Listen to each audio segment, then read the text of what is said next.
Well, hello and welcome to the Waking Up Spiritually podcast. We're so thrilled to have you here. I'm Wendy Rose Williams, and I am a past life energy healer, and I help people release pain, anxiety, depression, whatever is holding you back from enjoying your life and feeling happy and healthy, and that you can embrace your purpose. And my co-host, Gregg Kirk, and I created this podcast to help people just normalize and feel better with your spiritual awakening, because it can be discombobulating. It can just bring you to your knees, knock you for a loop, and make you feel like you are a nut and make you feel very alone. And yes, that can be part of the process that's needed, but we just want to offer some support and guidance, having both been through very profound awakenings of our own.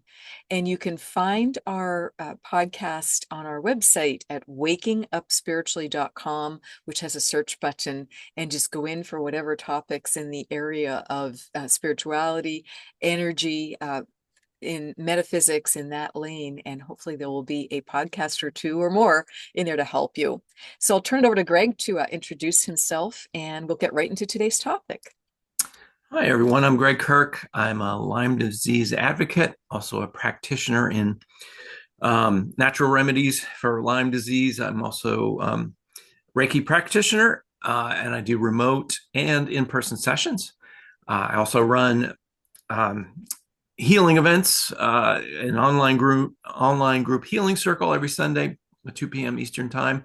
And I also do periodic in-person sessions, sessions and group meetings, group healings in the Connecticut area where I live. So you can check all that out by going to my website, greggkirk.com. That's spelled GREGGKIRK.com. Click the events link or click the appointment request button to get in touch with me. So, Wendy, I just want to say one thing. We did a broadcast a little over a month ago, and we had some technical difficulties.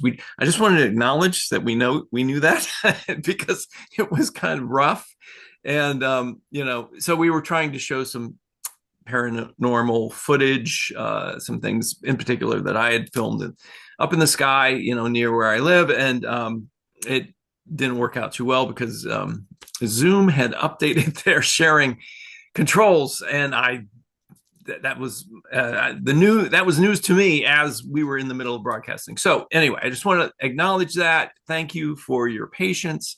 I expect that at some point when we do another paranormal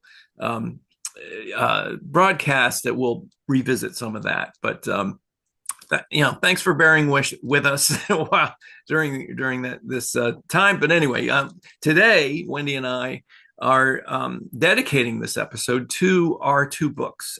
We talked about doing this a while ago, and really we're approaching it as kind of like a making of video where various Hollywood movies, or even sometimes books, or I've seen it in music, the making of like a classic album or something, and they interview the people at the studio who put it together and the musicians and everything. So we're doing a making of broadcast for our books, for my two books and Wendy's books, and we're just so you can get a flavor of where we're coming from, why we feel we needed to write these topics, and some interesting things that we're not pushing this on anyone, but perhaps you would like to read the books. So that's the idea. Anything And you'd like to add to that, Wendy? yes, I think what's so important here is to understand the healing and the energy that is just a part of becoming an author, because the statistic is something like 80 to 90% of Americans, as an example, want to publish a book, and less than 10% get it done. So we just want to, help with that process, and just kind of, help with some of the inspirations, the impediments that came up, and let you know that you can do it. And I think for some people, publishing it is important. For other people, just getting it written is the important part because there's such energetic releases and you will understand yourself more. Um, for me, the surprise was as I wrote the first couple of books, when I sat back and had a little bit of perspective and looked at, okay, what is the overall theme? If I had to say in a sentence, what is the theme of this book? If I had to say it in a word, it's forgiveness. And I was not expecting to find that across three such very different books, nonfiction, fiction, and there it was. So I think that's what's important with the making of and the backstory. So we're going to share some of that in a way that will hopefully uplift and inspire you to do the same.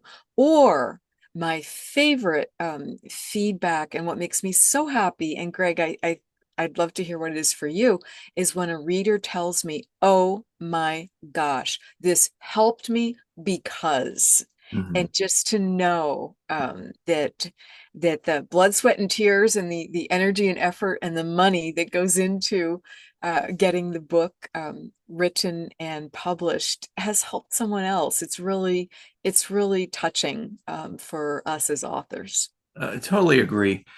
And you know, I come from a very similar place with the reason for writing the books. You know, like you said, I've talked to so many people who are like, "Oh, I should write a book." You know, they'll tell me a really wild story about something they've gone through. I could write a book about it. You know, that's such a common thing that people say. And then I have, you know, I've also had people say that about me. They hear a story about me. They're like, you should write a book about that, or you could write a book. Well, so I decided to, and I wanted to come from the standpoint of I didn't want it to be an exercise in egotism or self-indulgence. I wanted it to be an exercise in helping people. I know you have that's your one of your main points too, Wendy. So when it's one of those things where I don't expect it's going to help everyone, but uh, you know, the old adage, well, if you even if it helps one person, then it was worth it. But yeah, so when you get that feedback that it does connect with someone, it does make you feel good that you've helped, and it kind of closes the circle on why you did it in the first place. So I yes, absolutely. And Um, it can be part of our life purpose when you look at what your life path is and what you feel drawn to. It's important to put your time and effort into getting that done because otherwise, it's like that box just doesn't get checked, and it just comes back again and again. And I had a lot of trouble getting the first one done. It was like the bathtub drain was just clogged.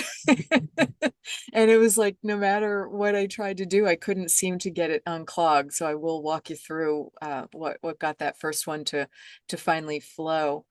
And it was really surprising because our guides come in again and again. Our higher self, our soul comes in again and again and again and want us to help us and want us to get it done. But when I was hearing from energy healer after energy healer and from psychic after psychic and just, connected friends, oh my goodness, you're supposed to be writing books, plural, hmm. and this has been an issue for you and you haven't gotten it done in the past or haven't gotten it done at the level Oh, that it wow. was meant to flow to help others. And I'm a life path 33, and that in a sentence is about letting go of what other people think.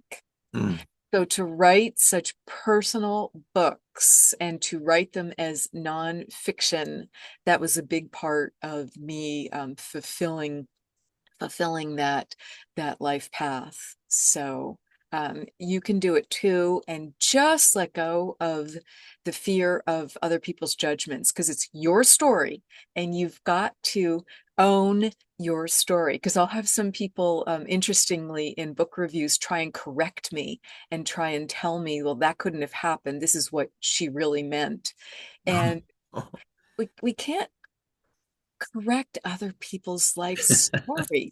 no, no. It just means that something wasn't clear, and it just means that a questions are needed, like tell me more because I don't understand it. I'm not getting it, or Yeah. that makes me think this. Let's talk it through. I mean, communication. Oh my goodness. What a challenging art that can be on this planet, because we all remember being souls. We all remember being at home with the light, and we don't communicate in the same way because it's telepathy, and we just understand what the other person means, and more than what they mean, how they feel. And we just, because we truly are all one.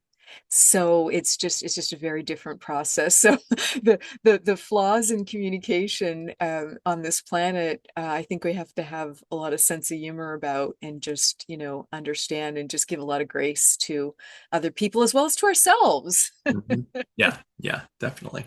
Well, let me get our PowerPoint deck up. So Gregg is going to bring up a PowerPoint for those of you who are listening and not watching at this moment. So we do a PowerPoint to aid in communication. Yes, yes. So here is our broadcast, and like Wendy, I had a psychic. Actually, it was beyond a psychic. It was a guy. Again, it was written in my first book. So my first book, The Gratitude Curve, came out in 2018. That's when it was published. The writing of it started all the way back in 2007. But even prior to that, and this was one, mentioned in one of the chapters in that book, The Gratitude Curve, that um, I stumbled upon a healer who I'd heard on the radio. It was such a wild experience where I'm listening to these shock jocks, local shock jocks, and this psychic comes on, and I thought, oh my God, what a strange combination. These guys who don't seem to care about anything. They just care about making fun of people, bring a psychic on, of all things. And, so the audience kind of reacted appropriately and was trying to mock this guy. And, the amazing thing was he would say to them, like, if somebody started making fun of him, he would say, oh, how long ago did your mother pass? And your mother has this message for you. Just putting them right, just derailing their mockery, and then pushing energy through the phone to them. And I'd never heard anything like this in my life, and I responded like, I gotta have a session with this guy. I was in the depths of Lyme disease. I had been depressed for a couple of years. I was in treatment. I was doing antibiotics. I was felt like I was dying, and I almost did. Anyway, contacted the guy, and we did a session over the phone.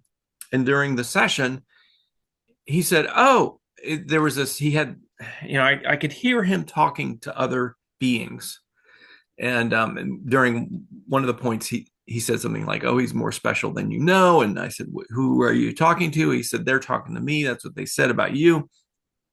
And then he rattled off this stuff about, you're going to be doing what I'm doing, in other words, remote healing, and you're going to write a book, and blah, blah, blah, blah. And so anyway, all of this just kind of passed through me because I was so intent on the fact that my vision was changing while this was going on. My depression was going away. I was having physical responses to this guy and what he was doing. And so I just kind of like kept in the back of my mind, oh, he says I'm supposed to write a book. That's cool. Well, so I started writing. I started writing some things down in 2007 because I didn't think I was going to live. So I was writing some things down about what I was going through, just so somebody who's a Lyme patient can understand what I was going through. But anyway, fast forward, I finished the book. I lived, as you can see, and I had a spiritual awakening, multiple spiritual awakenings in the middle of all that.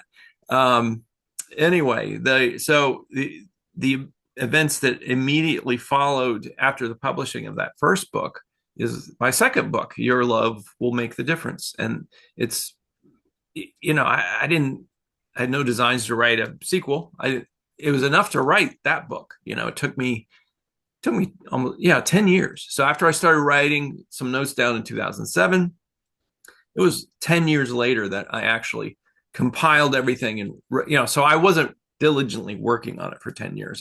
It was just kind of germinating. And and moving. But the last year, I wrote it, and I got some test readers. Wendy, you were one of them. Thank you.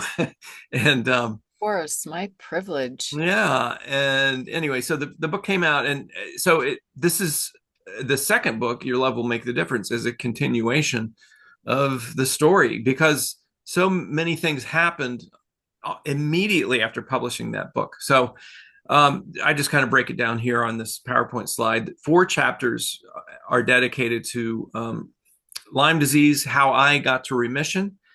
And so, I mention it in the first book is about the struggles, the ugliness that I experienced, and then punching through to the other side, and forgiveness is figured into that, and and just the breaking open process that occurred.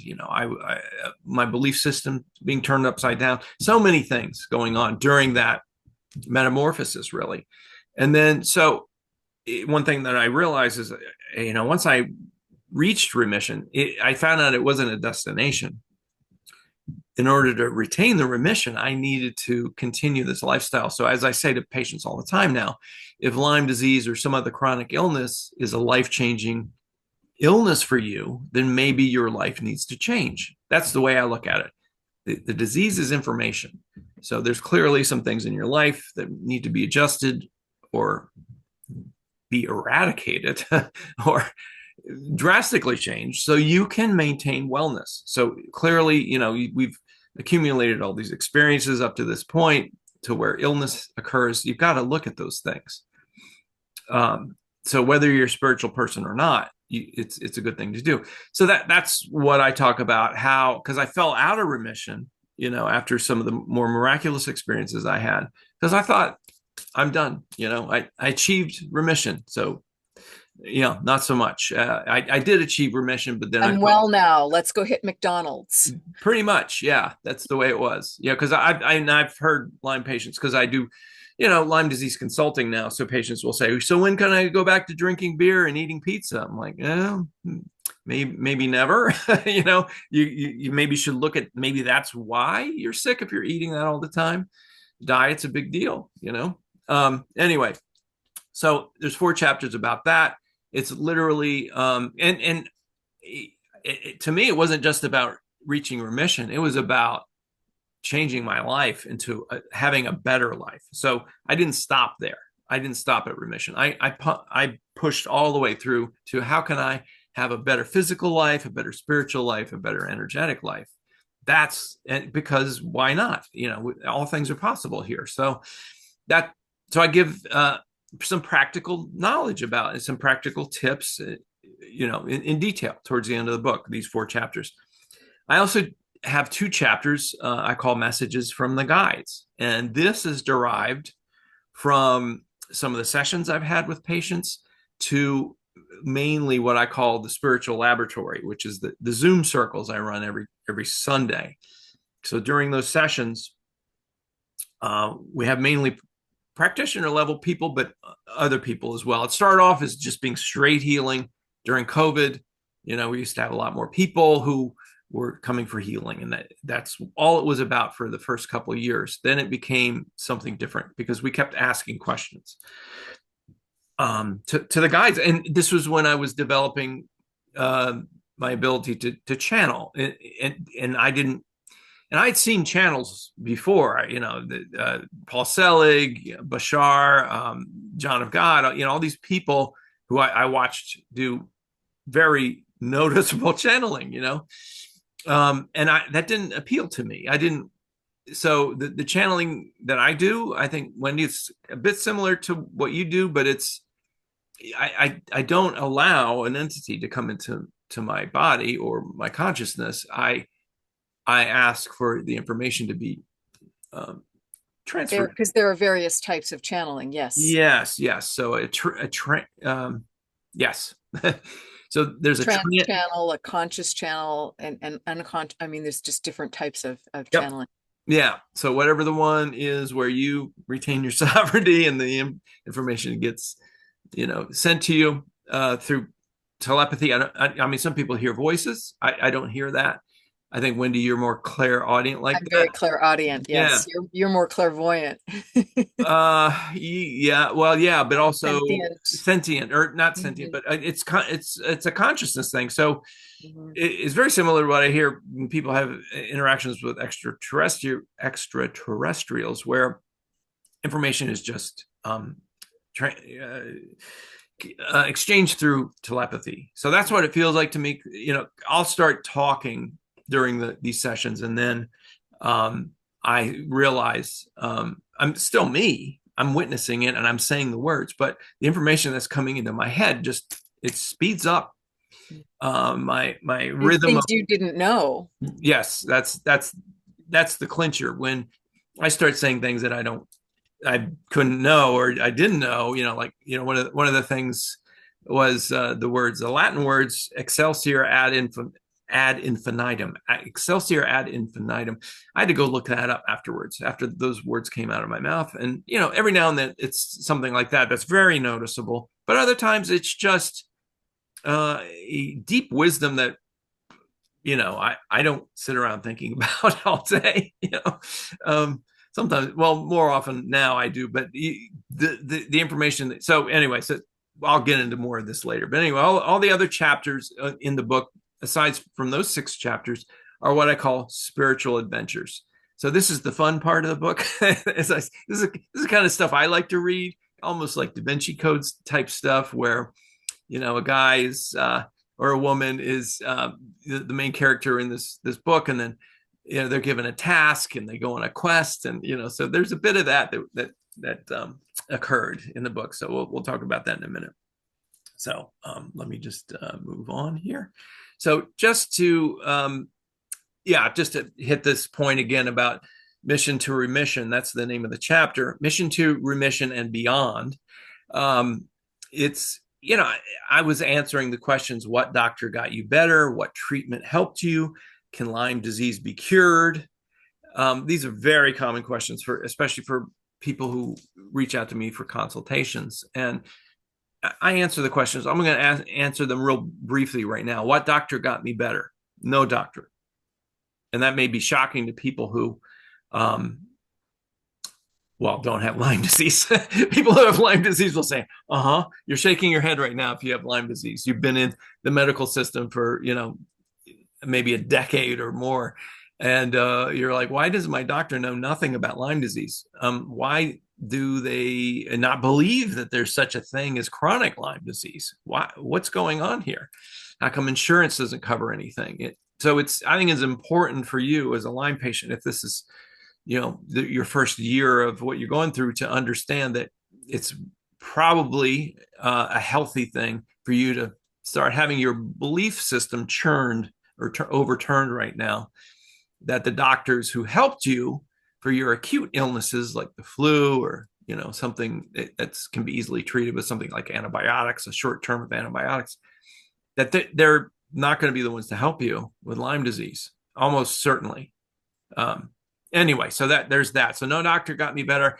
And this wasn't for lack of trying. I consulted with doctors for 6 straight years, and every one of those doctors harmed me in some way. And I'm not being facetious about it. In fact, I almost died from a PICC line procedure that jabbed my heart. So, and it was other things as well. So 6 years straight antibiotics. That's when I say that to most people, they'll gasp. What? You were on antibiotics for 6 years? That's really bad for you. I know, and yet multiple doctors were telling me to stay on the antibiotics until I got better. So I didn't get better, and I got worse, and I almost died, and I had to become my own health advocate, and then I transitioned from that to becoming my own practitioner. So anyway, so back to real quick, what treatment helped you? It was multiples. It was more of a journey situation, where I tried everything. I had to eliminate trial and error. I had to try everything to find out what didn't work. And it was years of finding out what didn't work, even wondering if there was anything that would work, until I arrived at some herbal treatments that helped me. So that, and the confusing thing is that the treatment that helped me, it helps a lot of people. It doesn't help everyone because of, everyone's different. Everyone has a different Unique genetics. physiology and Yeah. belief systems and emotions. Yes. Absolutely. And your environmental situation. So people who have mold, they live in a moldy environment, are not going to respond well to some of these treatments until they get the mold situation taken care of. Or people with profound parasite infections or infestations. And you may think, oh, well, I've never been to a third world country, so I certainly don't have parasites. So many people in the United States have parasites, and it doesn't come from, going overseas. It can come from drinking well water. It can come from your pet.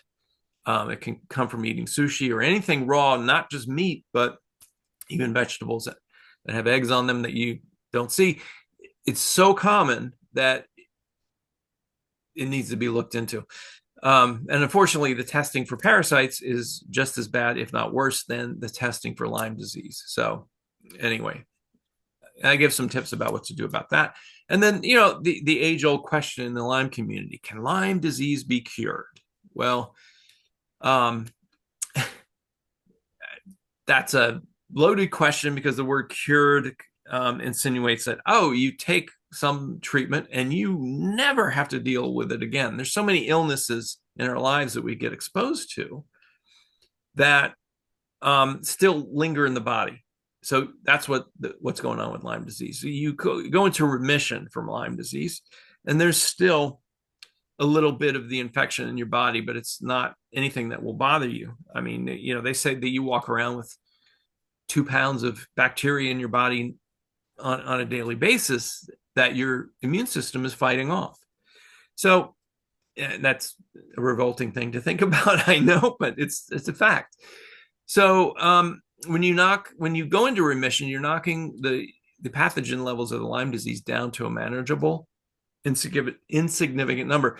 And it's kind of like when you get the chicken pox when you're a kid, and then you go through a stressful situation, and then you get shingles later. That shingles is more or less the chicken pox virus that's remanifesting. And that's kind of like what happens with Lyme disease. So you can go into remission from Lyme disease, but you can have some sort of trauma in your life, like a car wreck or fall down and get a concussion, or have an emotional things happen where a severe death in the family, a loss of a job that really devastates you. Anything that can knock your immune system down can cause a recurrence or, of Lyme disease. And that's, so knowing that if you've achieved remission and you've taken treatment that worked, it's nothing to get worried about. You get back on the treatment that got you better, and you'll be fine. So that's the good news in all this. So that's what I learned, and that's what kept me in remission. And then beyond that, I learned that mood is a big deal in not just in achieving remission. This whole there's so many patients who have a fight or flight mentality, or they don't believe the treatment will work. Your belief system can block the effectiveness of your treatment. As we well know, the placebo effect, and then there's the counterpart, the nocebo effect. So just as you can believe a treatment will work, even though it shouldn't scientifically, you can, manifest efficacy just through your belief. It's a known fact. There's the opposite of that. It's called the nocebo effect, and that's when you don't believe something will work. Nothing can help me. No one can help me. This is just hopeless. I don't deserve it, all that stuff. Yeah, that can block your treatment. I've seen it happen. I've seen it in person. So as what I tell patients is there's kind of three components. One, find an herbal treatment that you respond well to. Number two, keep a great mindset. Just don't put any expectations on the treatment, but just keep an attitude of, I know this is doing good for me. And in fact, I even go into this idea of what I was calling an intentional healing. So where you actually take the treatment, you hold it in your hands, and you say, this is helping me, or you bless it, whatever you want to do. See yourself as well. Yep. And be open-minded as to what well means. Yeah. Without keeping score, without being disappointed. Because if you're keeping score, there's kind of this panic mode of like, is it working yet? Is it working yet? Is it working yet? And that can block it. So just keeping your expectations out, but an open mind to that this is doing good. And then this is a part of healing, investigating your spirituality. That's the third aspect of this, and no, hardly anybody talks about. If you want to get over a life-changing illness, so many times there's a spiritual awakening involved in it. So I'm not just saying this out of woo-woo. I'm saying this is what happened to me, and I certainly wasn't looking for that. I was just looking to get better. I just want to take some pills, get over it. No. Life had other plans, as they say. So anyway, so yeah, this is going into some of the stuff that has come through this is addressing the chapters of messages from the guides. So some of these we've turned into topics for our discussions in our broadcast, Wendy. So you may remember we did a broadcast on what's your role in a chaotic world. We did another episode of how do you start the revolution of love? Sound familiar?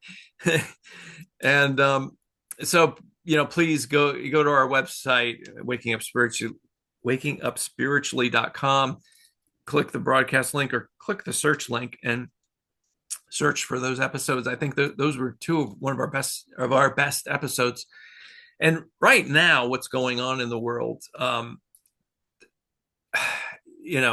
so I published the book in September. There's a lot of stuff going on, political stuff, a lot of division about beliefs and who's a good politician and who's not. And you name it, wars going on.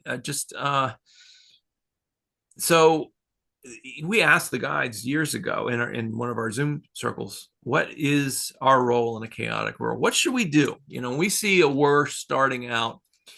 Should we take to the streets? When something happens politically that we don't like, what should we do? Should we try to run for office? Should we vote? Should we try to vote out the people we don't like and vote in the people we do like? What should we do? And, the guides just had a quick response. The first they said, how does any of this make you feel? Would it make you feel good to go out in the street and yell and be angry, basically they're saying your attention to this stuff is making you upset. So that, we just want to point that out, is not a good thing. It's not good for your health. It's not good for your mental state. So tend to your own garden, tend to your own energy. What can you do? And it's always, this is with everything. Turn this inward. Look at yourself. If you're angry about something, that's not good energy for you. And, so some of our, some of the people in the group, well, I feel like if I take, because the guys were saying, at any point in time, if you're watching, information coming in about a war or political disturbance or something like that, for every situation like that, there's always balance in the world. There's always something, the opposite of it happening in the world, something beautiful happening. There's the opposite of a war happening right now. There's the opposite of this political upheaval happening in the world right now. There's a place in Fairfield, Iowa, where people get together every day and meditate on love, a few thousand people. That's going on right now, while, there's war going on in Ukraine or other places in the world. So the guide said, so it's up to you. Which one do you like to focus on? Which one makes you feel better? And so people in the group were feeling guilty there, and they would say, well, if I feel like if I take my focus off of, a war happening somewhere and I focus it on Tahiti, which is a beautiful place and there's no war and it's natural, beautiful environment, that I'm ignoring what's happening in the world and I'm uninformed, and I'm being irresponsible. And that's when the guide said, well, look, what are you really going to do? What's your action that you think is going to, because you want to change these things, right? Well, what actions are really going to do that for you? And we kind of sorted through a lot of those, and that's when it came back to tend to your own garden. The best action you could take is get your energy right, get your love emotions coming up from you. And they said this is the one of those Buddhist things, the opposite of what you would think. It's the tiniest acts of kindness, the simple acts of smiling at somebody, on the street, helping somebody across the street, whatever. These are things that have such an impact beyond our understanding, and they have a chain reaction effect. The ripple effect, Yeah. yes. And they said this is how you start the revolution of love. You build up the love in yourself, and then and they said these words: never miss an opportunity to teach, give, or receive love. Every experience you have with other people, never miss it. And they're like, don't beat yourself up if you miss one, because this happened to me recently where there was something happened and I thought, oh, I should go back and help that person, and I was kind of beating myself up. Why didn't I do that? And the guys are like, stop. You'll have another opportunity. It's coming. so so just that opportunity happened to wake you up, to get you out of your, workaday robot mode of, I'm just going through the motions of the habits that I do every day. That thing occurred to wake you up so that now you're back on the track of paying attention to your surroundings, not looking at your phone like you see everybody doing every minute of the day, and understanding where your opportunity is to give, receive, and teach love. So huge stuff, I think. And what great information. It takes pressure off, I think, in some ways. Of we don't have to go out. I don't know. I've never seen too many problems solved by taking to the streets. And I'm sure people would argue with me about that, but I like this better. Okay, that's my choice. I like the simple acts of kindness. That really feels like something I have control over. My own emotions, my own way of being kind with people, and this goes down to the final chapter in the book. My own version of love is, the title of the book is "Your Love Will Make the Difference," and that's the punchline of the book. Because we came around during one of our sessions, and I said, so I understand about what you said about tend to our own garden and all revolution of love and stuff like that. Is there anything else that you can give us? And they said, your love will make the difference. And what they meant by that is each of us is like a puzzle piece in this reality right now. And Wendy, your love, my love, it has a different vibration to it. And when we plug that love into the collective, it it makes a difference, like in It a way that lifts, we it want. lifts, it lifts the energy up. It lifts the vibration up for everyone. Yes. Yeah. So real quick, and this is an entire chapter.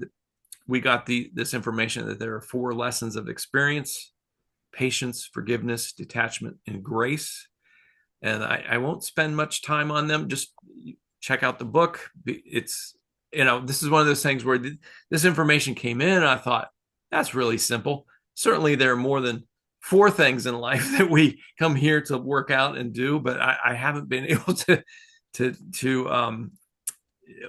debunk any of it, because you could really line up any lesson any experience that you have in life to something involving patience, forgiveness, detachment, and grace. And grace is the component that they say that it's in the equation: love plus wisdom equals grace. So if there's a lesson of love in there, it's a lesson of grace. So anyway, there's that. And the final thing, the spiritual adventures. So just real quick, yeah. So I was doing a session with a woman back in 20, whenever Notre Dame Cathedral burned. It was I can't remember what year that was. 2017 maybe. I remember it was tax day. It was April 15th. Notre Dame Cathedral caught on fire, and 4 days later I was doing a remote session with a woman for the first time, who was a Lyme patient. And instead of me visualizing and seeing her energy body, I saw Notre Dame Cathedral burning. And I started apologizing to her, because I thought, oh no, there's I'd had a past life around Notre Dame, so maybe I was having an emotional response to it burning. But no, what came through was this. You'll have to read the book. I'm not going to go into all the details of it, but we had an interaction with, I believe it was the Divine Mother. It was this female energy that came in, made us both weep. It was overpowering. And the information was that, that where Notre Dame Cathedral is built used to be a temple of Isis. And they built this patriarchal church, and they more or less kind of defiled or flipped the polarity of that location.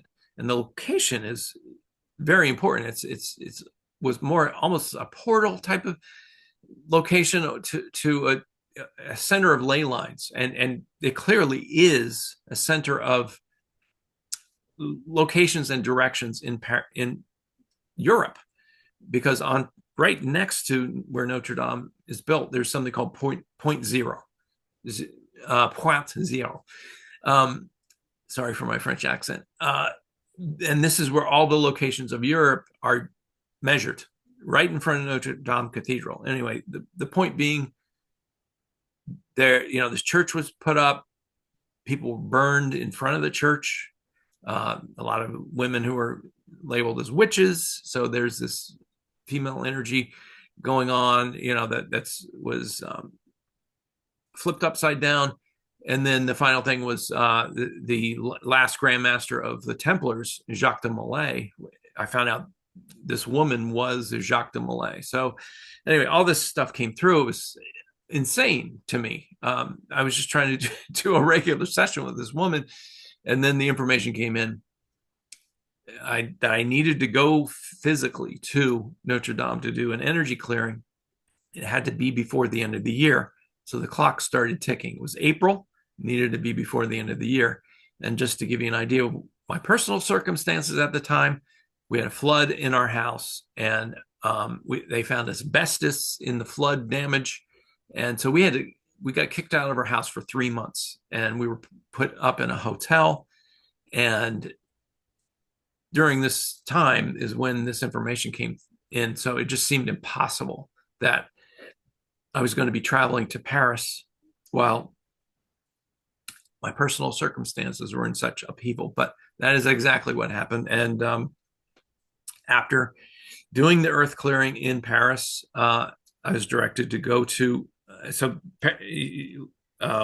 Council Rock, which is that giant piece of quartzite that you see at the top of the slide. That's in Montauk, Long Island. That's so that's like the size of a small automobile, nothing but quartz.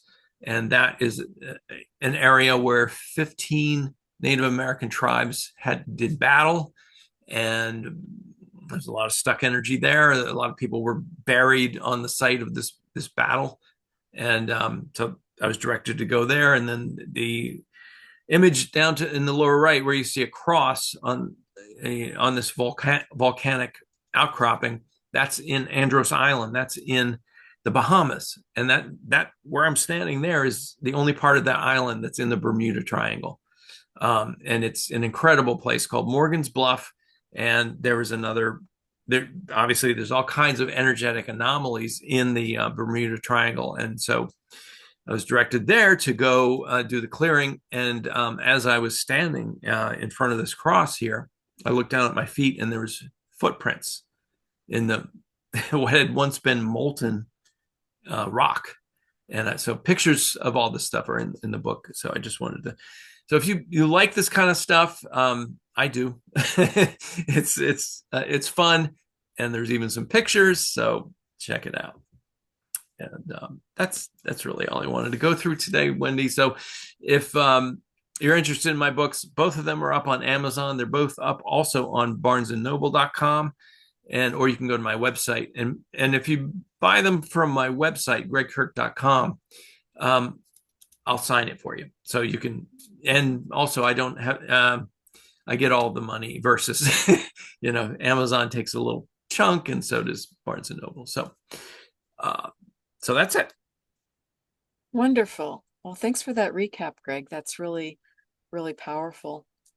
So how did I get started in this lifetime as an author, as I said, it was really hard to do. There was so much stuck energy from multiple lifetimes in this area. So what happened was I just started writing, but I didn't have a vision. I wanted to write nonfiction. I wanted to write fiction. I started multiple books and I was all over the place. So of course nothing was getting done, or so I thought. But what really was happening was these various energetic clearings were taking place. And I wrote over a couple of years time period. It was a time period when my daughters were teens. They both were just very amazing students, just very self-motivated. So they would do, their homework on their own quietly in the evening for hours. So I was finally able to get my head above water of this very, very busy single working mom, and get my head above water, and was just, writing while they were doing homework. Gregg, I wrote about 1,000 pages. I was astonished. And Wow. as I said, it wasn't one book, it was just all over the place. Hmm. So I was very frustrated because I couldn't seem to finish anything. I couldn't seem to get the vision of it. So I sat down and meditated and said, what do we do here? Because I just need to pick a lane. I need to pick a project. And once I really made this heartfelt request for assistance, it was like boom, boom, boom. And Regression Healing I, the huntsman, the Lord High Mayor, and the World War II soldier got done in a very unusual, brilliant way, engineered by my guides. So what this session is, it is a client session. And when I went into that client session, it was at the point when I was originally a traveling hypnotherapist, and I would go to people's homes. And the guides told me before I went in to do that, a few days before, this is going to be the most difficult session of your life, and you need to double record it because there's so much energy between the two of you. Because at that point, there wasn't Zoom, so I was using a little MP3 recorder. And I had a brand new to me fancy dancy iPhone that I barely knew how to use, and I noticed it had a recording button on it. So I went in there and placed the MP3, we tested it, placed it next to the client, and placed my phone on the other side of him and hit record. So we did this incredible session that lasted 4.5 hours. The end of the session, when I asked him, how long do you think we were in session? And he said, oh, wow, it was much longer than I was expecting, because I know I'm not a, I'm not a great person with trance. I can move into it, but then I keep bopping out. And I'm like, oh, you certainly did. Because I was exhausted by the end of that. I was like on the floor from having to, get him back to that level where helpful information was coming through from his higher self and guides. And add to this the personal layer, because of course when my guides told me this is going to be the most difficult session of your life, I did ask the question, am I meant to do it? Is the time now? And I did share the information with the client. He was my former boyfriend, and he had woken me up spiritually, so it just had this extra load and layers to it because of that. And when I told him that, he said, I'm so glad you told me that, but I feel even more so that we're meant to do it. So let's just do it and see what happens. So that was just a great attitude. That's a perfect example of release your expectations.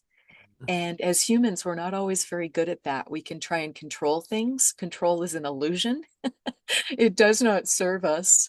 So, but going in with that attitude. So the title comes from the three lifetimes that he explored in some depth, as a soldier, and etc. And we were working on two main issues. He had significant physical pain. He'd been a professional athlete in two different sports. He had broken his neck, and had that surgically repaired. So he was living with a really debilitating level of pain every day. And that was why we did the session, to see if we could get to the lifetime of origin to release that. And he also could not connect with his guides. He tried and tried and tried, but he just could not figure out how to do so. So those were the kind of the two main things we were working on. So after going through these 3 lives, I had to ask the obvious, the best obvious question you've got to ask. And I just asked his higher self and guides and said, did we get there? Did we get to what's causing this pain? And is he now connected? And they said, no, we didn't get to the lifetime of origin causing all this pain. And I'm like, what? So I said, take us there. And also, he had been interweaving, speaking as his higher self beautifully, really powerfully, speaking as his soul level self for 2.5 hours. Because remember, he thought the session was 2 hours. So that's the session he's like, consciously aware of.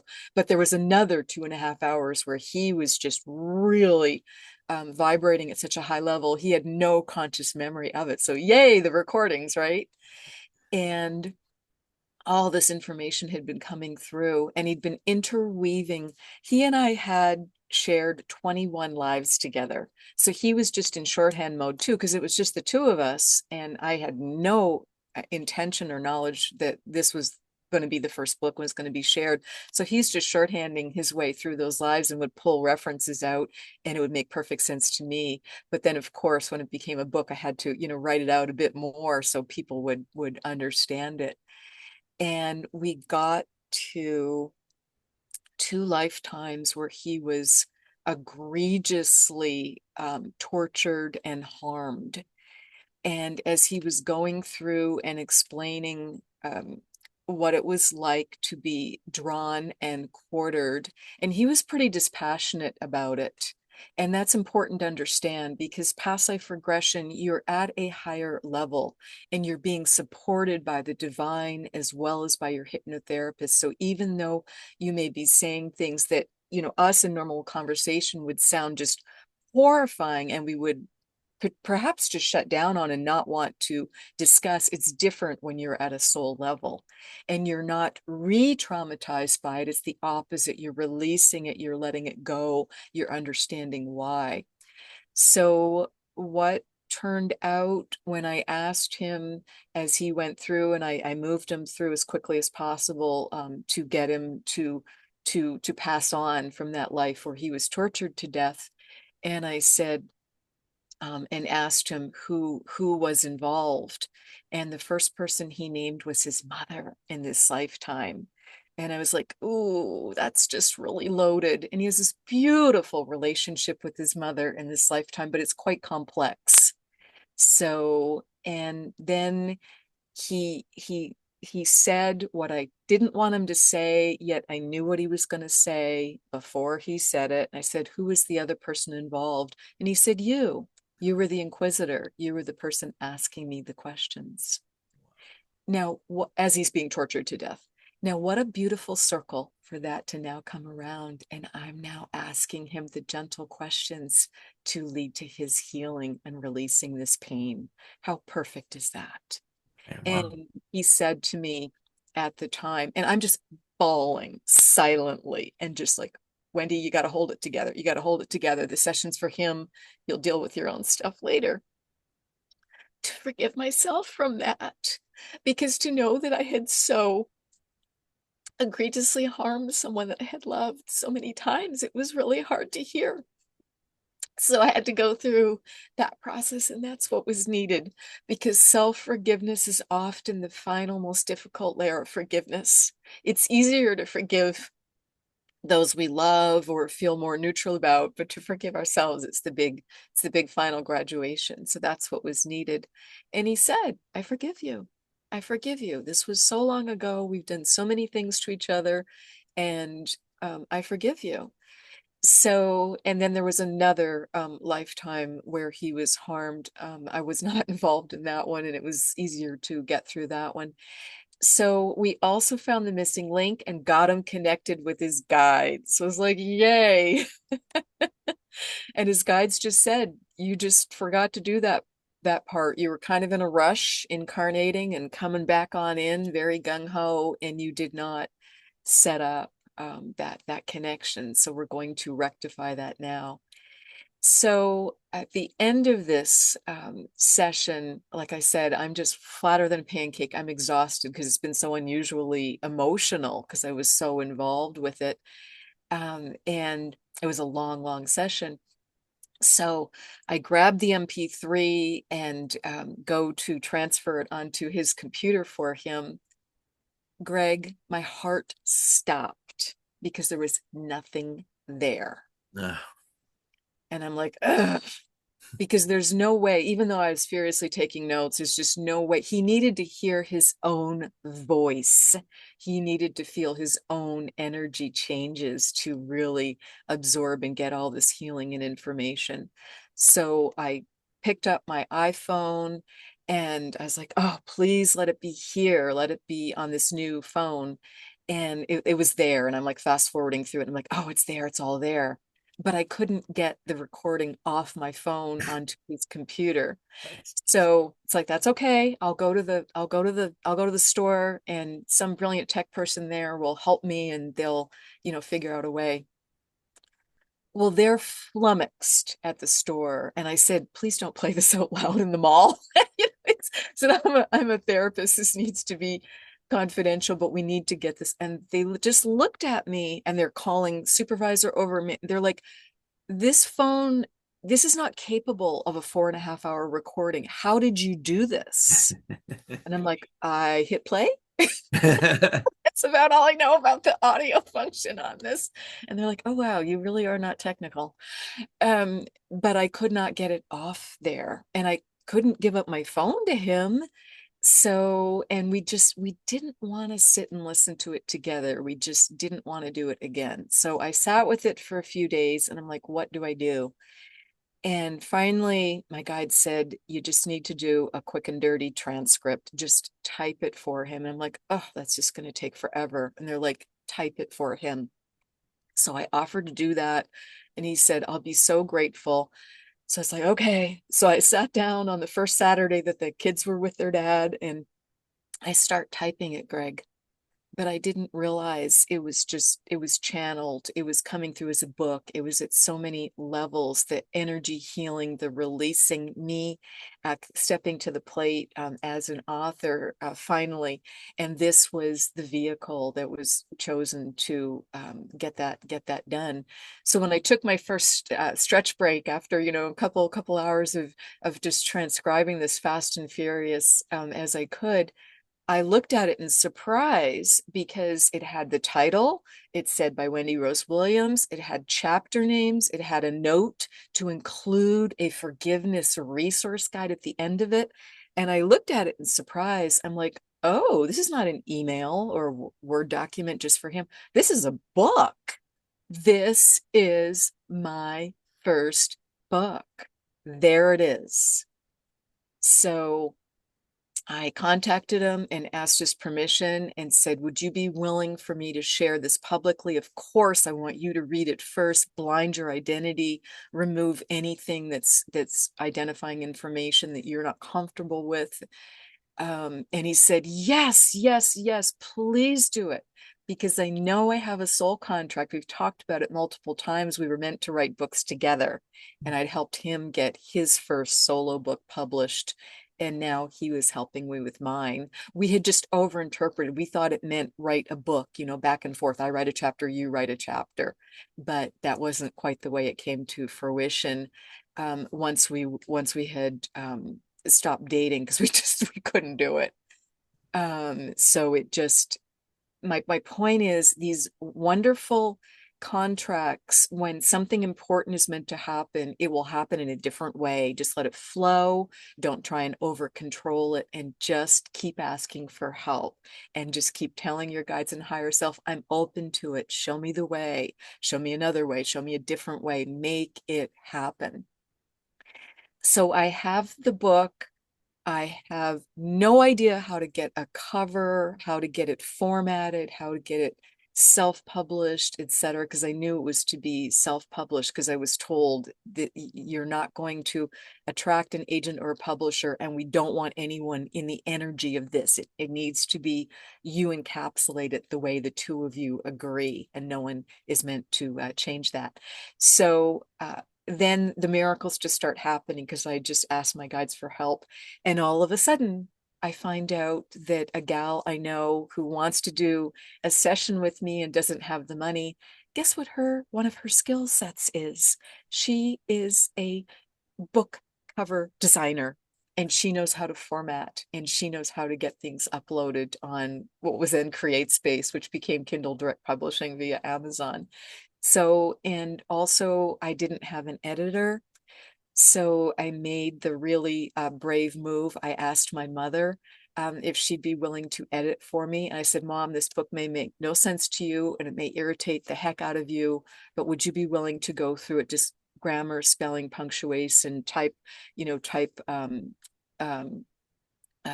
proofing it, etc. And she said, sure, I can do that for you. So, and then about 20, 25 people stepped to the plate as test readers. Because again, I had to make sure that, the shorthand of the various lives that he and I had talked about, so briefly, so quickly made sense to other people, that there was enough there. So that's how the book came to fruition. And again, I felt like the world's biggest clog had just been pulled out. And from there, I was able to write the Flow One Plimoth Plantation.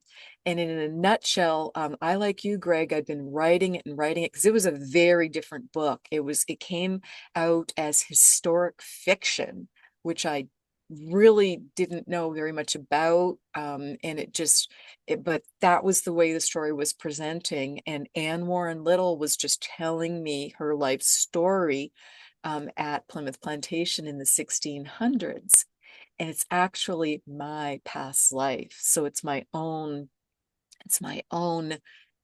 energy and information coming through. And I had been writing it, and then I'd put it on the back burner and didn't know what to do with it, and would just kind of let it, it had to percolate. And it did that for about 5 years. And then I got triggered. There's always this point that gets us to like, oh, now I know how to finish it, and I want to complete it.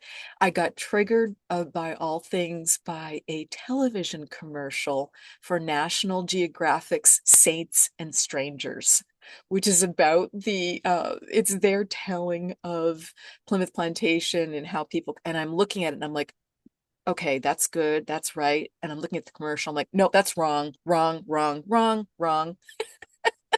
And it was just, I was so triggered by this simple little, 30-second, 60-second commercial.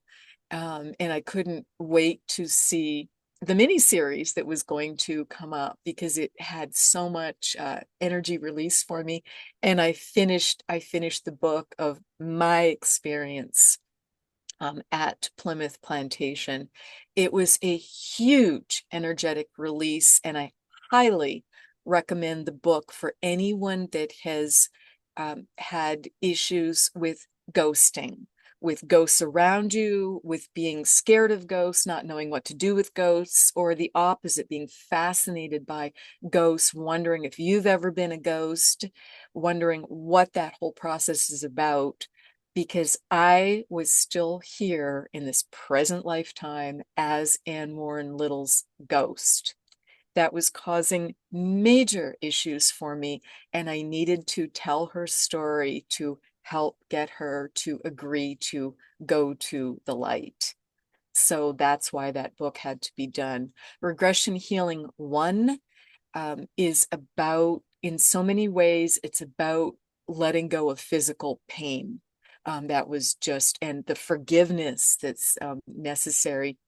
They're both soulmate stories in the sense of very significant, powerful energy between two people that have incarnated together many times, but they're not the trope of happily ever after. So do not read them if you're looking for that, because it is it's told very differently, but the what had happened with Anne was she had not forgiven the man that she thought she was to marry, who ghosted her, who just disappeared, and she didn't understand where he'd gone to in her late teens after having had this clandestine relationship for 6, 7, 8 years when she's a teenager and is at Plymouth Plantation, and he's the sea captain who brought her over from England, and she recognized him and said, "Oh my gosh, there he is. There's my soulmate."